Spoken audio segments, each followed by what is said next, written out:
name training that it is. That's just how I roll. I'm waiting for the So a big part of it is the training. Okay, everybody, if I could just have your attention now, we've got everyone here. We're going to open up the meeting. Has everyone had a chance to look over the minutes? Yes, I'll make a motion to approve the minutes as presented from May 16th. Okay, do we have a second? A second? I'll second. Okay, all in favor say aye. Aye. Okay, I'm going to open it up for public comment. We are going to get to the public hearing for the regulations, so we're sort of looking for other public comment this time. Is there any other public comment? This would be the time. Does that include questions about the Beaver Dam and flooding? Yes. Okay. So I guess I have a couple of questions. One is... Oh, and if I could just ask you, because we are recording this and there are people on the Sure. the Zoom, if you could just say what your name is and then just speak loudly so everyone can hear. Sure. Thank So you. I'm Bob Schwartz, and I had really two questions, or maybe a question and a comment. One is, does the select board or town manager feel like there's a role for you all in trying to come to a solution about the Beaver Pond situation?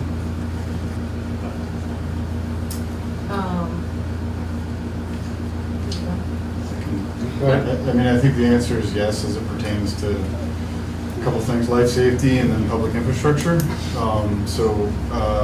you recall the event 4 years ago, we partnered with Fish and Wildlife to put a baffle into that lower beaver pond, which held back some of the volume of water. So there was, unfortunately this event happened again last Friday, but there was less water than there could have been.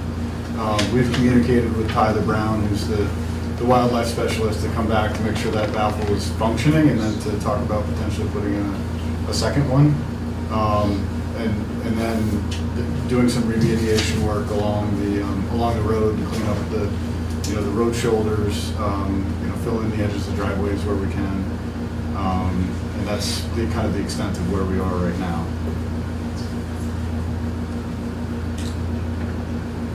Yeah, I think from a legal perspective, the town doesn't have a direct role in that, but at the same time, it's a part, we've always viewed it as, it is an important element of the town working. So, the town should try to, where possible, where it makes sense for the public well-being to partner, to work with people to just try to solve problems in the town. But I think that, the strict legal obligation isn't there, but the intent to help is.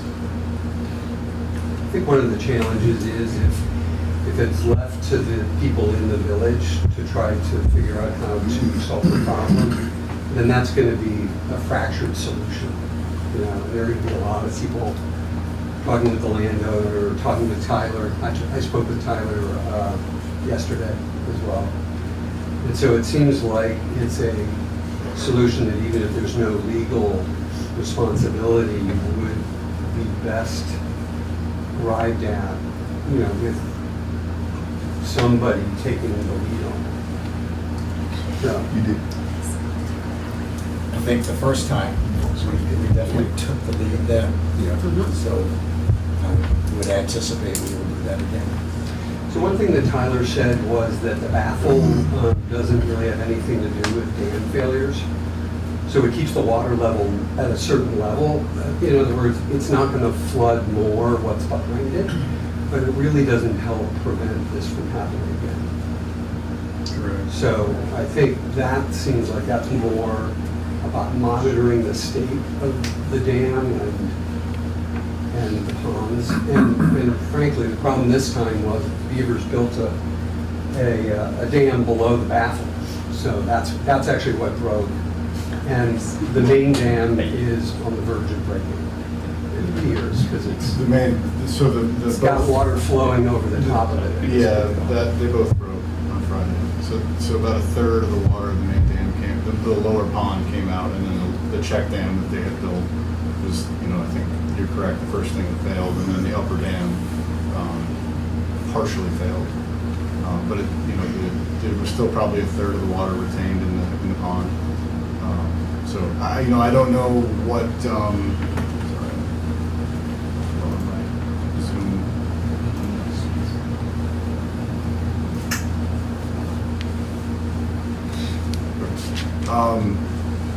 In terms of like monitoring and long-term solutions and all that stuff, I don't know what to really offer or discuss. I mean, it's a beaver dam on private property. Obviously, there's impacts to public infrastructure, but we'd have to do some research as to who's qualified to go check on a beaver dam every 6 months and who should pay for that.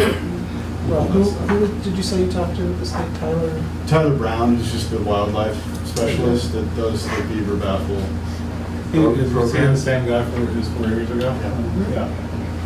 So I mean, I was trying to get the experts in Works from for the Orbis, state to too. come up with solutions.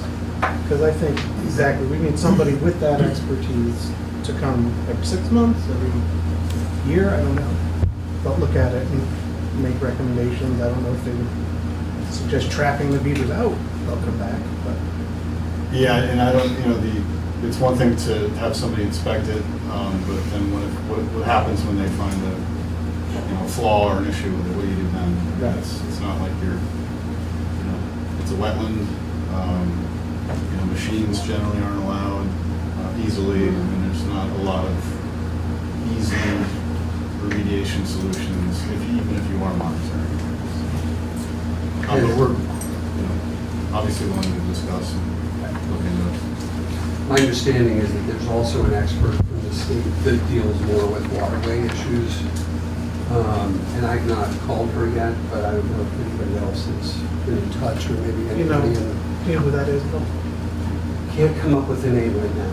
I have notes at home.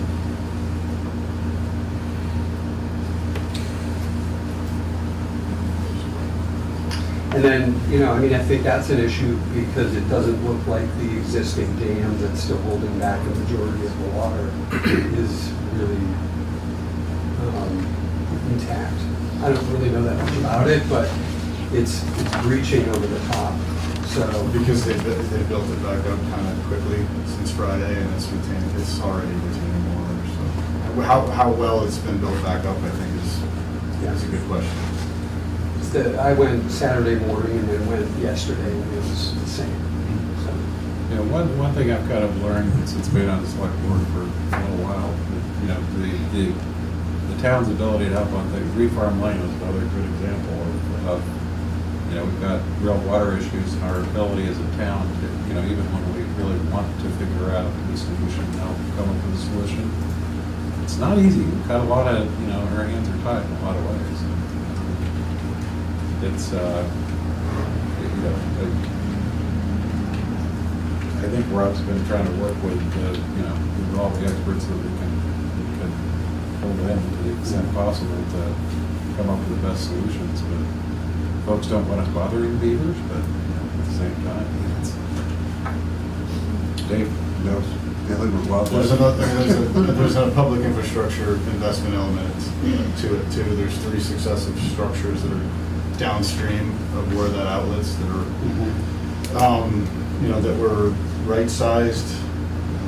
We put them in, but 2 of the 3 are probably undersized based on current codes and standards. Rebuilding them is still probably not going to make them big enough to withstand, that deluge of water, but it could help. But that's a long-term planning and kind of a money investment thing too that we can look at. Stephen Ludlam. Sounds to me like to prevent this from happening again. Could happen next week. What do you suggest? I think we just went through Tyler Brown's going to be here next week. He's going to make sure that the the existing baffle is functioning, and we're gonna talk about trying to put another one in. And who's responsible for inspecting the dam and the baffle? That's what. Because when it failed 4 years ago, I was under the impression that the pond level and the baffle would be monitored. Who did it?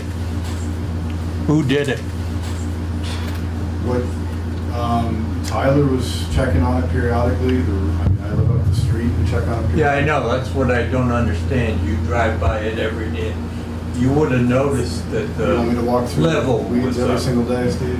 So, I didn't say that. I said you would notice the level of the pond. It does get monitored, yes. Yes. How Isn't long- one of the difficulties, you know, if we notice that it's getting to a dangerous level, what actions do we have to Who's take? qualified to say that?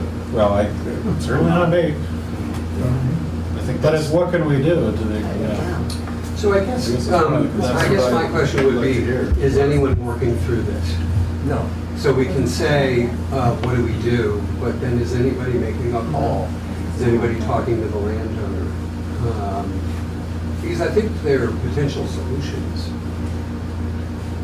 out there. like what? Well, I don't know, you'd have to call, right? Call who? I don't know in my head. I'm not a beaver We're expert in the same either. situation. We're sitting here looking for solutions, and Well, who have you called? we've talked to Tyler Brown. I Okay. mean, there's, the Beaver Dam, more or less, it's there. It's been there for more than a year. You can't take it out without a pretty significant permit, without really significant costs. I mean, that's kind of the high-end solution that, you know, that could be pursued if the board wanted to, but, you know, I don't have that directive. And, you know, moving forward, you know, again, the baffle will get put back in. We can look to add another one and see what we can do to monitor it and predict the failure of a beaver dam, I guess. And that's, So I think what I'm hearing is there is no plan to do anything more. No. That's not what I was So it sounds like the guy from the state. Clear, and then Yeah, but I've the, already talked to Tyler, and he said I can put another baffle in, but it's not gonna prevent the dam. but it will lower the volume of It'll lower- water that'll come out of the dam. that does short fail. of getting rid of all the beavers, this is a problem that's gonna last forever. It's a beaver dam, and the beaver dam's going to burst, so, you know, I think starting with Tyler next week is the best thing. Certainly the town can, I think, lean on him a little more than an individual landowner. But, you know, and I think we'll have to, you know, talk to Tyler, and then I'm happy to meet with the landowner in conjunction with Rob, but we can't force him to take it out. We can't force him to pay for it. I think we figure it out as we go. And I think starting with Tyler is our best bet and see where it goes from there. The only other thing I could think about throwing out would be, you know, the consulting engineer that, in hydrology that might have some experience to look at the success of the structures, because there's, you know, the upper pond and the lower pond and the check dam, they all function together. So if you were to take that out, what does that do to the upper pond? And those are, you know, questions that you'd have to retain someone to try to get answers to that. like, Western, Potentially. They were the ones that did the, Yeah, I don't know whether or not there's a precedent. it's such a different, yeah. It's not public, and it's not a, it's not public land. yeah, you're not private land. measuring Right. water flows and infrastructure. It's dealing with natural stuff. I think it's, you know, the attempt has been to reduce the impact of when it happens, because, yeah, I don't think we have a solution for how to keep it from happening.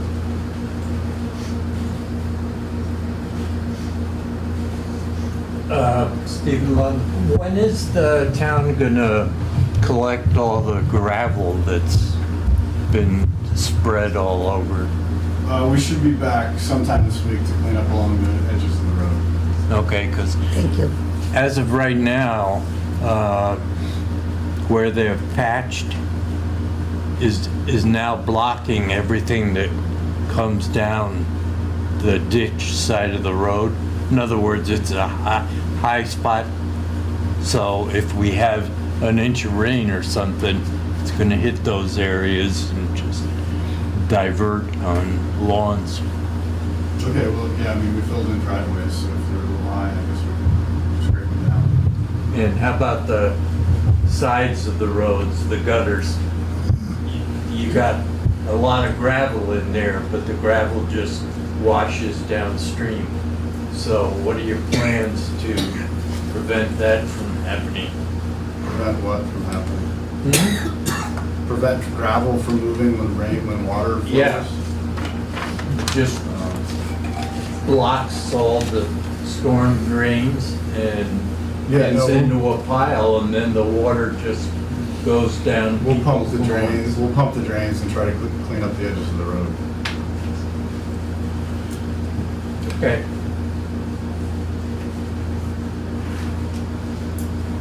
Okay, any other public comment? Is this where we would talk about helipads? No, we have to open the public hearing for that one.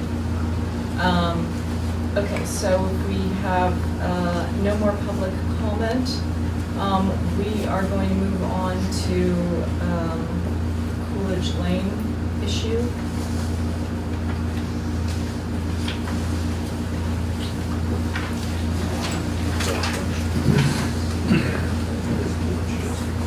We can't do anything. So Rob, do you want to just walk us through? Sure. So if you recall, last year, we had a request to give up a part of the, or give up the legal trail portion of Coolidge Lane. We kind of went through quite a long process with that, ultimately with the town thinking that we should just retain it because there was a lot of kind of potential unintended consequences or impacts to people on the road. So coming out of that, we agreed to have the town meet and kind of negotiate with neighbors on some options that we could do to upgrade the road, costs, and then kind of a cost split structure. And that's what this memo signifies. The town met with residents on Coolidge Lane twice and worked through the kind of the specification, some of the costs, and then kind of midway down the memo, there's a list of 4 options that the folks on Coolidge Lane would prefer to see kind of in that order. So now it's back before the board to take a look at, what we can do to partner with them to figure it out if we want to.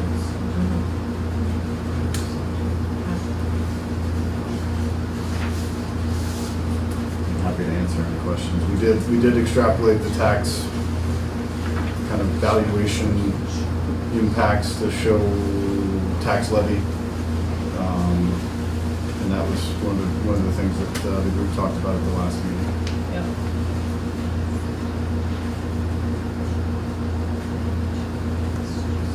And I'm assuming that once all of this is done, there's a general consensus that it's going to be in much better shape. That the first, yeah, I mean, I think the hope is that there's going to be a way to mitigate a couple of the kind of upslope parts of the road to make it more of a gradual, continual slope, as well as just make it weather much better, and then also make it much more traversable in the wintertime and mud season. Which we saw this past March was, that section of road is pretty difficult. Now, is this similar to what we've done in some, other places? The work that's described more or less is, you kind of call it a roughing in of a road. It doesn't necessarily include a lot of small diameter crushed stone that would be like a wearing course for a gravel road.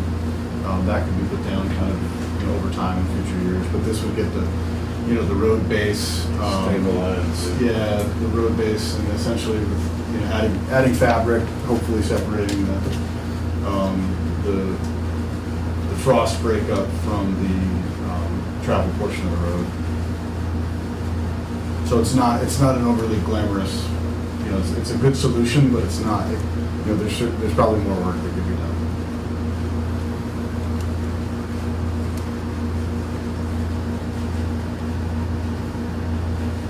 I'd be interested in hearing from folks who are impacted, whether they kind of thinking this, getting comfortable with this as an approach to. Yeah, I certainly, I think it's, we've all sort of talked last week about, the kind of the scope, a rough scope of the work that would be done. It would seem to me like it's gonna solve a lot of the problems. Your daughter's going to be able to get home. Maybe. No, I think in terms of the problem that we've had is the mud season, and, sinking out of sight, and, if this doesn't solve it, nothing will.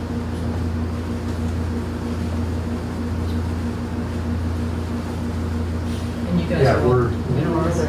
We've been over this last week, the cow issue, sorry. And it seems as though, Rob's been speaking with the road manager. He's inspected the hill himself and actually came up with a proposal. So this isn't the landowners putting this together. This is the road manager.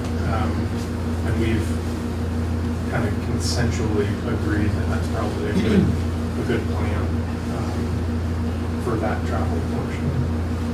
And I would say too, it's consistent with other proposals that I've talked to people about in terms of the scope of work.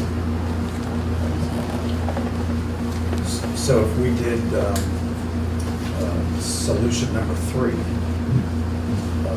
which says that the property owners will split the remaining costs equally, so that's, as it says, equally, it's not, according to whatever taxes you pay, or it's just equal, the same amount for all, was it 8 property owners? 5 houses and It's 2 5 houses, Three parcels. There's 5 residents that are split, whatever cost we've had to pay. Basically, the landowners who don't travel the road. They would not participate. They haven't participated in the past. Yeah, okay.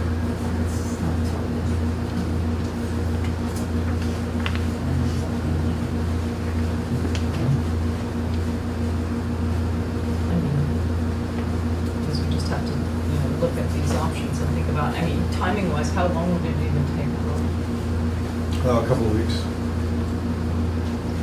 So under any of these options, the town will be doing the work, is that right? Yes, the assumption, I should have mentioned that, thanks Frank, the assumption is that the town's doing bringing the equipment and the labor.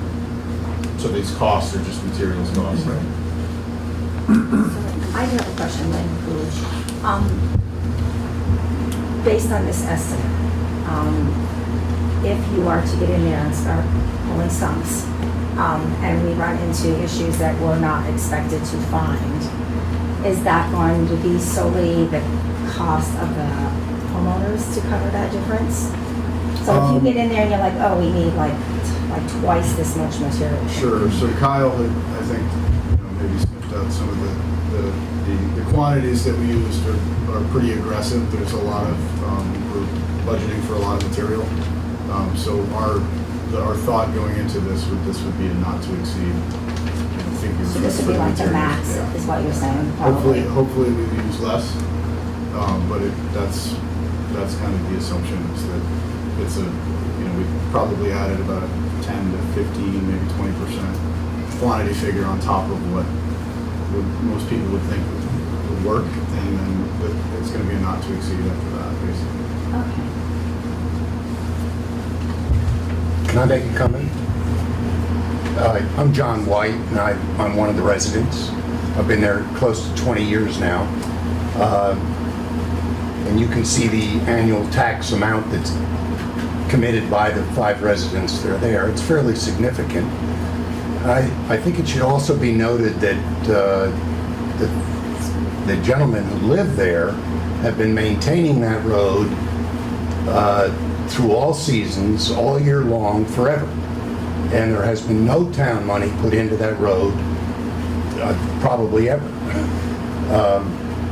And I think it's only fair that, at least in my opinion, a couple of year investment on the part of the town probably makes some sense. You know, I don't know what our annual collective cost is to maintain that road, but I'm sure it's several thousands of dollars. It's far more than that if you take the value of the labor that's put in. I just think that should be considered as you evaluate what the options are. Rob, is there any understanding that the town will be continuing to maintain the road at this new standard going forward, or is this back on? Yeah, no, I mean, all we've talked about is an upgrade to the structure of the road with no change to the maintenance structure. So we would do the work, the road would be upgraded, but then it would still be on them to do the winter and summer maintenance beyond that. Okay. You folks are all right with that? Kind of had the whole time. So, Sure. That's what they do. not much is changing with us. I have a question. I'm just curious, is it a private road or is Yes. it owned by the town? No, it's a town road. It's a town It's a road. legal trail. It's a legal trail. Oh, gotcha. A portion of it is, and then switches over.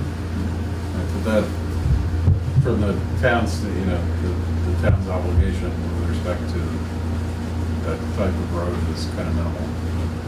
Yeah, there's no legal requirement for us to do any maintenance on it. The proposal was only on the town side. It's not on the landowner side.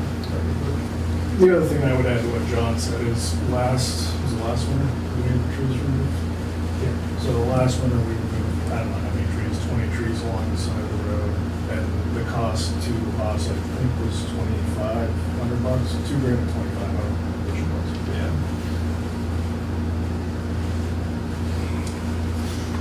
Rob, if we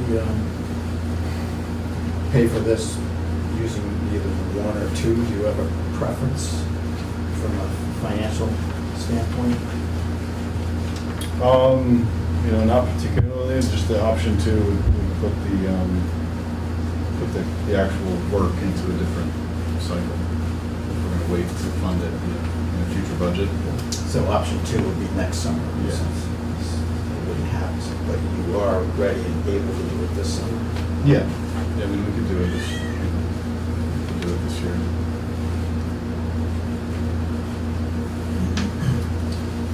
Do you have any concerns with us setting any precedents? I don't think so, because at the start of all this, the league has a class 4 roads policy template that I had brought up thinking this would be an opportune time to come up with a legal trail or class 4 roads policy. But our attorney doesn't want us to do that and wants us to just take it case by case, essentially. Because because the policy, that's his statement is the reality is that it's going to be a case by case kind of situation, and that you can't have an overarching policy that's really going to be able to generalize and be all things to all situations. So he recommended not to do it. So what do you guys? I think some kind of split on option 3. I would just split it 50-50. I appreciate what you guys are saying about property taxes, but the labor, for a week and a half of labor with that heavy equipment, that's, if you were to hire a private contractor to do it, would be significant.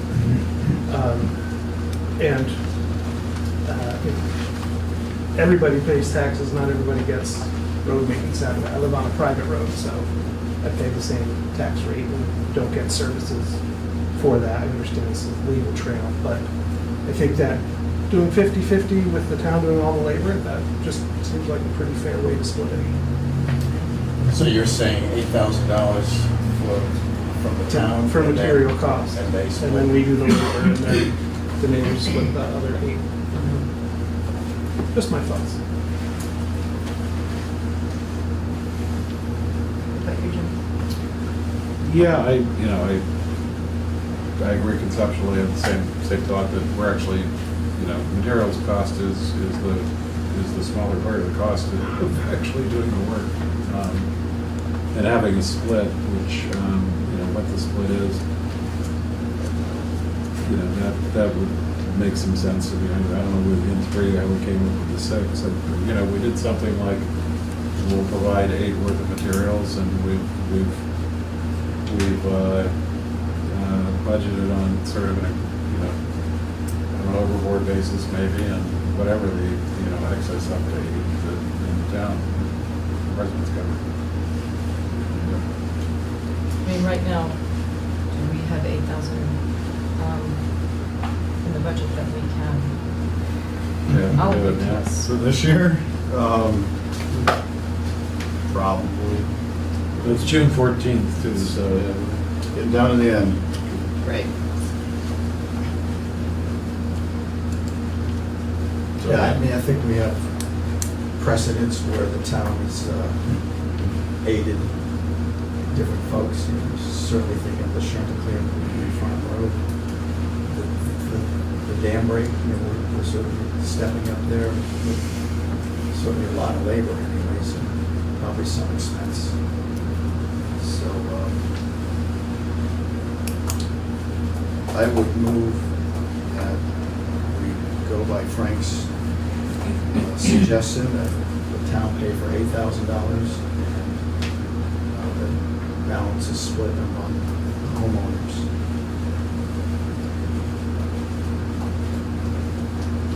Do I have a second for that? Any other discussion, or is? All in favor say aye. Aye.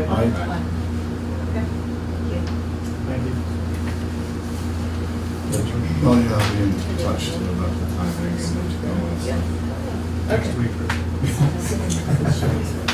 It continues to rain every day. We're No now. beaver dams break. Just gonna rebuild, that's the problem with beavers. Now we're going to open up the, Thank you guys very much. Thank you. All you do. Yeah, sorry. that's okay.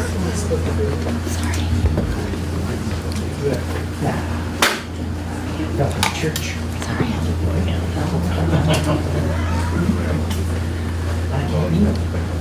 Okay, so we're now going to open we're not really addressing the town plan, right? So was it one, because we did it separately? We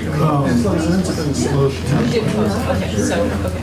So we're now going to reopen the zoning bylaw public hearing that had been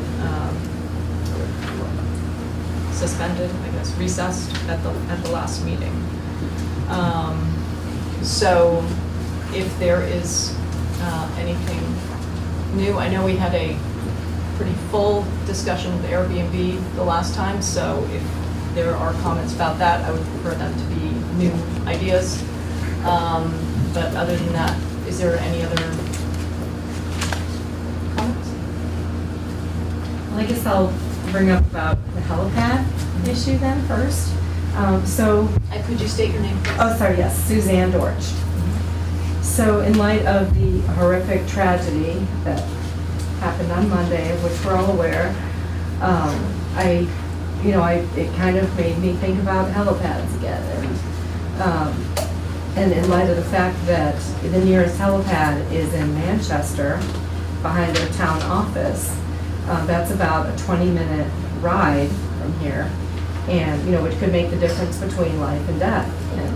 And if you're deep in the hollow and you need a helicopter, then that's an even longer ride, could be maybe up to 30 minutes. Yeah, if I could just respond to that right away. There's nothing that ever restricts emergency helicopters from coming I in. know. They can come in and they can land anywhere that's feasibly possible. Yes.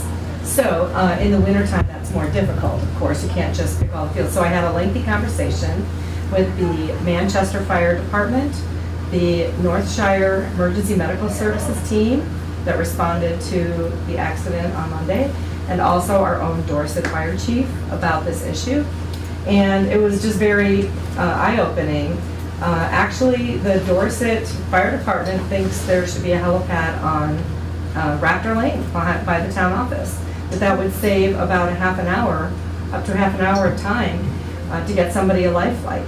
And considering that it was also enlightening to find out that neither Bennington Hospital nor Rutland Hospital has helicopter service capability. The nearest hospital is Albany. That's the nearest Trauma 1 center. That's an 18-minute flight. Besides that, other options are Saratoga, Burlington, and Dartmouth. So they typically tend to bring victims to the Albany Trauma Center. So if you add a 20 to 30-minute additional ride just to get a victim from an ambulance, in Dorset to the helipad in Manchester, and then on top of that, you have a 20-minute flight to Albany, they talked at length with me about the golden hour, that, the best outcome needs to happen within an hour of the accident. So if we're talking every minute counts here, a helipad in Dorset, Raptor Lane being an ideal solution, could bring us closer to getting victims the help they need much sooner than even just the helipad that's in Manchester. So with that in mind, I was reminded about the bylaws and the categorical prohibition of helipads in Dorset. I feel that I object to that language on the basis of that a helipad is already required, to have a permitting process. So in light of the fact there's already a permitting process in place, it seems unnecessary to have that language in the bylaws categorically prohibiting them. Is that language in the bylaws, Say or it is it was in the? too soon, and I'd say that the context of the discussion was, private helipads for private use, not for medical use. Well, I understand for medical use as well, but having a helipad that's kind of a town helipad, that maybe that could be used by permission only, and then you'd have complete control over it if a Sure. person in Dorset wanted to use one for a private landing or something, maybe that could be arranged by permit with notification. I don't know completely offhand, but probably 6 to 8 minutes car travel time from Raptor Lane to the public safety facility in Manchester.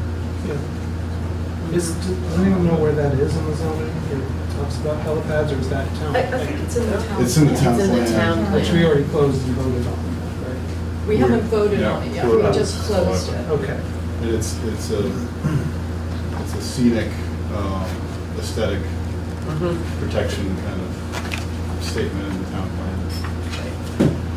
Actually, it's under transportation policies. Under transportation policies. Okay. Thanks, Dick.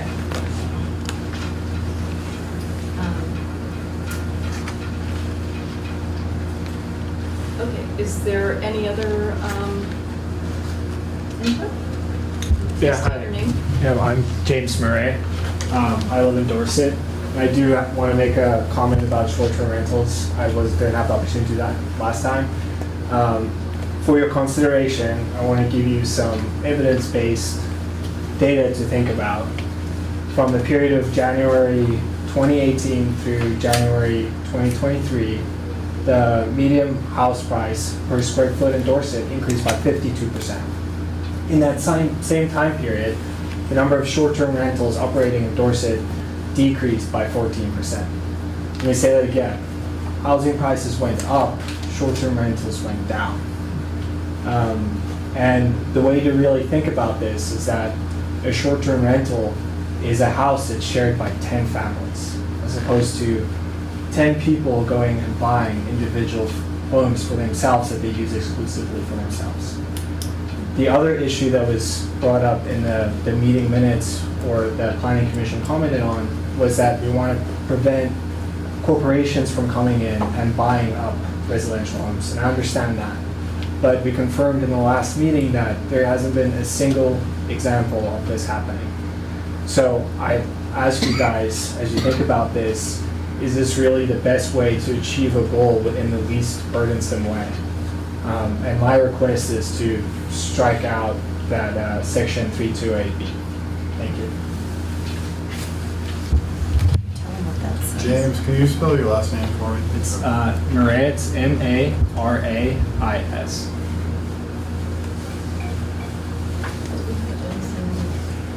Yeah, Rosalie Combs.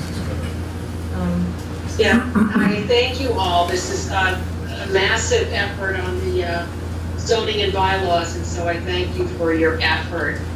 I have a couple of questions related to rural residential, which is the area in which I live. And one of them, first question I have, it says the zoning administrator may issue a zoning permit, and a couple of things here. Where and why would a primitive camp be set up in an RR district? Rosalie, can you just tell us which section you're on, just so I can? I'm reading page 2-18, rural residential RR district under 2106.C, permitted uses. Under residential and lodging, the left column, it says primitive camp, and obviously definition of primitive camp that I researched indicates no toilet, no running water. I mean, you just pitch a tent, and I don't know why. One could certainly squat for a night, somewhere in a rural area, but to ask for a permit to set up a primitive camp in an RR district, or frankly anywhere in Dorset, is a little puzzling to me, so I'm wondering why it's there. I think a deer camp would be considered a primitive camp, and there's definitely deer camps in Dorset.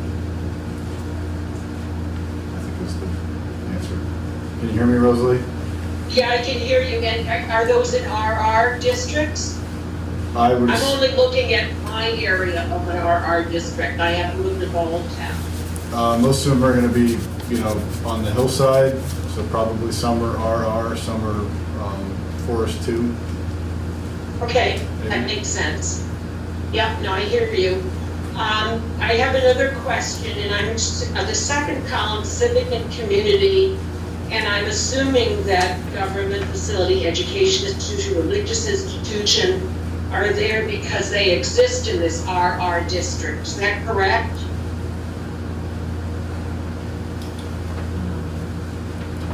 Brandy or Dave? Yeah, just trying to look at the map. I think the school's in the rural residential district. It is. Yeah. School is, Longtrail School is. About Raptor Lane. A portion of Raptor Lane is in the mixed use, and then a portion is in the rural residential. So I can't hear very well. It sounds like a portion is in RR. Yeah, so Rosalie, what they were saying was the Dorset School is in rural residential, as is Raptor Lane. Part of it is rural residential and part of it is rural mixed use. Long Trail. And Long Trail. Oh, I'm sorry. So there are schools and government facilities that are in those sections. Okay, and under religious institution, let's say there were a home that decided to hold religious services. Would that be permitted under religious institution? Yes, everyone is nodding. It would. So if we want to have some people and 20 cars parked outside a home in a rural residential area, the zoning administrator may issue a permit. Is that the understanding? Yes. Right, it's something that I have a problem with in terms of the description of the purpose of the RR district is residential living in a rural setting, and for me, a home that's open up to religious worship on a regular basis would not fit that definition. So I'd like you to reconsider that. It hasn't happened yet, but I know it happens in Manchester and perhaps likely other places. And the last question I have is, just clarification on terms, I'm looking at under industrial, that same section, communications antenna, and I'm just confused by the definition of a communications antenna versus a communications tower, because I did look and I noticed that sometimes, for example, a satellite dish is called an antenna, and sometimes it's called something else, so I just want to make sure that when you look at that the word tower and antenna are used properly to suggest what it is you want to suggest. I think the word antenna is used because tower is dealt with in a different section. Tower Okay, is the structure and is there for a the maximum antenna. height to both of those So the proposed, or? the tower is the structure that supports the antenna, is the answer to that. Oh, really? Yes. Okay. And the And antenna- any maximum height in this RR district? Communications towers are exempt from height restrictions because they're permitted through the Public Utility Commission. So Rosalie, Rod said that because the Public Utility Commission permits communications towers, we can't regulate that. We're out of it. Yeah. Okay, but if someone wants to put up a communication tower on their property, and it wasn't a PUC issue, I mean, someone could, I guess, a big satellite dish or something like that. So at this point, under Vermont law, a applicant who wants to put in a wireless communications tower has the option of going to the state to get a permit or going to the municipality to get a permit. The path through the state has typically been a lot smoother for those applicants, and for the most part statewide, that is what they are doing. So we think it is highly unlikely that unless the state law changes, you will see applicants coming to get local approval for new towers. Now, the reason to separate the antenna from the tower is that antennas can go on structures other than towers. So antennas can be put in silos, antennas can be mounted in a steeple, things like that. So there is a way to permit using existing structures or on an existing tower that are, you could co-locate another antenna. So that's why the regulations separate the antenna and the tower. Okay, but basically it sounds like it's out of our hands, it's more of a state issue. For practical purposes, yes. And so, it's hard to envisage a situation where somebody would privately want to erect a communications tower and then not in some way then use the tower to mount antennas that would be permitted through the state because they're part of the communication network. So I'm trying to imagine, I can't envisage a situation where you would do that because you want to communicate with somebody else or you want to make income from having a communication tower, and as soon as you take that step, then from a regulatory standpoint, the providers, the businesses that are involved in communication they have a license with the state or a series of licenses with the state. So it's, the whole purpose of communication is the signal to go from one tower to another tower. As soon as you move the data from one tower to another, you've engaged with the state regulatory process to do that by moving it through the airways. So, and then I think the key part here is that if somebody wanted to, the most common thing now. When you have a house that's, say some of our clients have 8,000 square feet, a patio that doesn't accommodate their 8 bedrooms in size for the furnishings, that they would be putting out there in landscape seems a little silly. So I don't know why some of these little quirky things are in there. Do you want an answer to that? Yeah, Brandy, why don't you go ahead and address that? I think, Laura, that you're referring to an exemption that's on page 1-6. So that's the size of a patio, 200 square feet, that you can build without a permit. You can get a zoning Oh, okay. permit to build a larger one. Oh, all right, so with permitting, okay, just So need to try to understand. So the trigger is some of 200 or more. Yes, Yes. so if you're at 198, You're fine. you're fine. You can do If it. you're at 202, you need a permit. Okay, that's, what I just want to guide people properly, that's all. Thank you. Was there anything else, Laura? Any other things that you had Um, noticed? No, not at this time, Okay. no, thank you. All right. Last chance going for questions.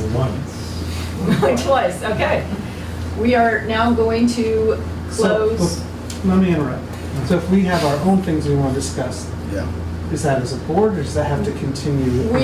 So what we have to do is we're going to close the public hearing, because that's to get input from the residents. Okay. Then we close the public hearing, and then it's up to us You to guys can discuss vote. our issues. We can ask Okay. questions of Randy and Rod, or planning commission, or But whatever. everyone can stay and listen to But that. the Everyone can, no. But the public can't, There's no no more more input from them. give and take. Then it's our chance to Because the discuss. decision process will start once you start to do that. Okay. You can't take up any more input.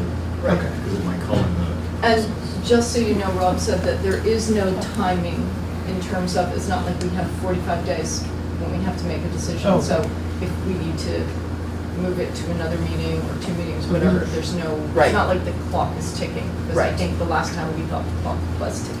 Right. Okay, so that being said, we are now closing, You need a Wait. motion. One more thing, Mayor? yep, Okay. My question is, to everyone in the room was, how did with short-term rentals, how did the 4-month qualifier come to be rather than? not house any guest for a continuous period of 30 days or more. And I know your reasoning for that was because under the state law, once it's more than 30 days, you're not considered a short-term rental. Correct. So one of the issues I had with the language here was that if you're, obviously if an owner is residing there for 4 months, it's a different situation, but if you're renting it out to a long-term tenant for 4 months to comply, you would no longer have to comply with short-term rental because you would no longer be, so essentially all you would have to do is rent it to one person for 31 days, and you would not have to comply with any of this language, correct? Yeah, if you were doing month-to-month leases, you would not have to, But all you have comply to do with is short-term one rental. month-to-month please. Yes. To meet the thing that, yeah, To the meet- to the meet- qualifications. To meet the yeah. qualifications, yes, but the key also here is, that's okay, and we wouldn't necessarily say that's problematic, except there's a set of rights that attach to tenancy on the 31st day that don't attach to a short-term rental. So as a short-term renter, it's very much like a vacation rental, and your rights as a tenant are more like your rights as a guest at a hotel. They're exactly that. They're exactly the same, right? So you have a loud party, the owner of the property or the manager of the property can ask you to leave and you are required to leave. On the 31st day, you can have a loud party and you can do other things, and the property owner is not legally entitled to ask you to leave in the same way. You have the same set of tenancy rights as if you had a 12-month lease, right? So as an owner, you need to contemplate the different legal setting that applies on the 31st day. Yeah. Right? And the expense and complexity involved in managing a disagreement if there is one. Right. So if you had a hybrid, like if you had, let's just say you're renting out every weekend, Airbnb, and then 1 month, like during the horse show, you're renting it out for 31 days, it disqualifies you for the rest of the year because you're already out of short-term rentals. You can still do that short-term and these requirements would not apply. Well, the long-term tenant would have to be there for the 4 months, so just doing it for the 1 month of your short-term, of your long-term tenant wouldn't work, but you could have a long-term, With you could have this it, yeah. requirement. You could have a long-term tenant in, for one season of the year, and then, you could get through this without having the owner actually Be the one that's be the one occupying the that's house. long-term occupant. Right. So a different example, for instance, is a visiting nurse working at a nearby hospital or facility. They sign a 4-month contract and they rent a 4-month work contract, and then they rent a typical short-term rental in Dorset for those 4 months. That 4-month tenancy would count as the 4-month tenancy of somebody living permanently in the same place for 4 months. That would then allow you to rent it short-term for the rest of the time. If that makes sense, right? So it's not the owner or a member of the owner's family that needs to be occupying the property for 4 months. It's that it's occupied by the same person for 4 months. Correct. So let me just throw this out there because I know there were a number of things that we've all been sort of discussing and highlighting that have come up, we have questions with, but while we have Rod and Brandy, should we kind of go through our questions first and then debate the issues more in full because we have them here? Because I know there were a few specific things. What do you think works best, or do you want to go through issue